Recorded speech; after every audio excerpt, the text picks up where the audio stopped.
I now invite representatives of the emergency services to unveil the Canterbury Earthquake National Memorial.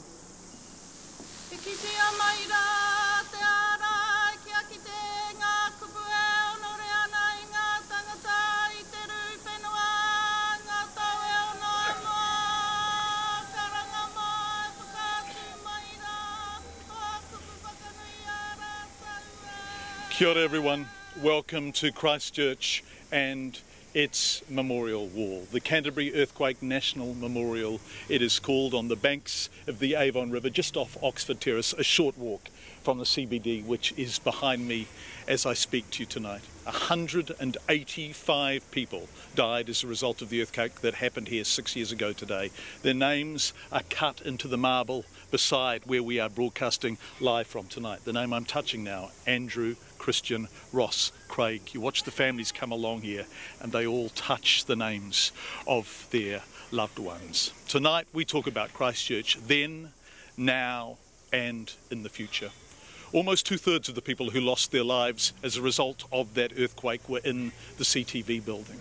And this time, exactly 6 years ago, a firefighter called Gyde and other firefighters were in the crushed and smouldering rubble of that collapsed building, fighting to save lives. Over the past week and a bit, they've been up on the Port Hills, the same firefighters, fighting to save Christchurch again. Tonight, a celebration of those men and women. Gyde risked everything in the CTV building. He and other firefighters were awarded for their bravery. He's never gone back. 6 years on, he tells me what he remembers of that terrible day. It's the day that the city changed. It's the day that my life changed. In so many ways, you know, I've just walked through the city now. It's probably the first time I've actually walked through the city since the earthquake. And in 6 years? Only if you go to a restaurant that there's nothing here for us to go to, so we go to the restaurants in the suburbs and what have you, and the only time we drive through the city is when we go into Central Station to change some breathing apparatus cylinders or something or other. We don't come in often. Did you go near the CTV site? I've never been to it, apart from now. I just walked through it and saw a lot of Asian people paying their dues to the people who lost their life. I don't think that you're going to tell me the specific details, so forgive me for embarrassing you by saying them. That building collapsed, as we all know. The fourth floor was condensed into an area of about 60 centimetres. You crawled in there without breathing apparatus, despite the fact there was a very real risk of being killed by the smoke. You crawled past the bodies of people and you managed to get people out who were trapped beneath beams. One student had to have an amputation. You saved lives and you risked your own life. Yeah, I guess we did, you know. It's just when I turned up at the site at 4 o'clock in the afternoon, you just look at bedlam, you know. Here's a building on the deck and you go, oh my God, where the hell do I start? And so the bosses were, you know, giving you instruction, what have you, and then later on I went around the back of the building and saw that there were a group of guys that had found a pocket of Asian students, and from there we kind of created a train, you know, and for a start my job was just simply a gopher. So if they needed something or they needed blocks chopped off or whatever to try and chop the hole so that when you went in it didn't kill you, then that's what it was. And then as people got more and more tired and were able to drag out victims, then you move further up the chain until it was your shot at it. You had to get bodies out to get to the survivors, right? Yep. Yeah. From memory though, they said that there were 16 we pulled out of that hole, and there was 8 deceased and 8 were alive, and they were all trapped by their feet. That was the overwhelming thing, was every single one of them was trapped by their feet, and to try and get rid of them was the most difficult thing, you know, because you couldn't take equipment in, you couldn't wear helmets or have any protective gear on whatsoever apart from just a coat.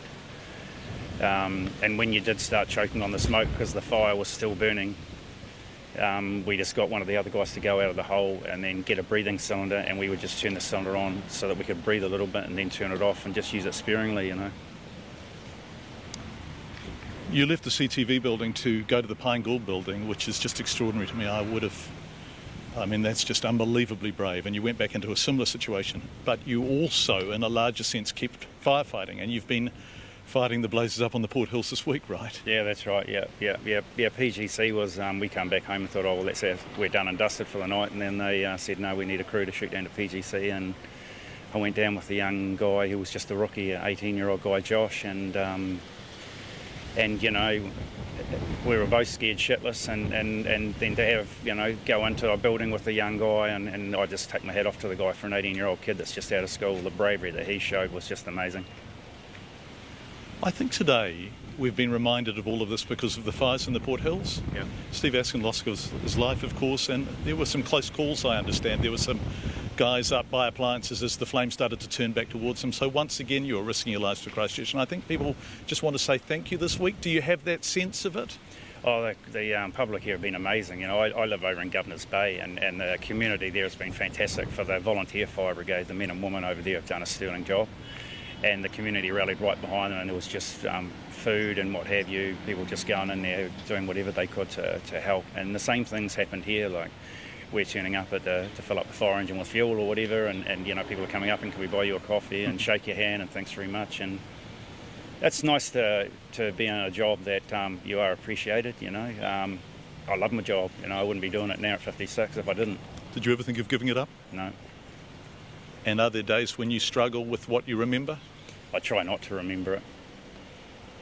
Yeah, just Paul Rod will put it in good terms. Like, I struggled after the event because you often challenge yourself and go, my God, what, you know, how the hell did I do what I did? And you know, the guys that did the amputations, I didn't do those, but you're just thinking, oh my God, could I have done that? I'm not too sure. But Paul put it in an amazing way, and that was, you know, it was actually an honour to be able to go out there and serve your people.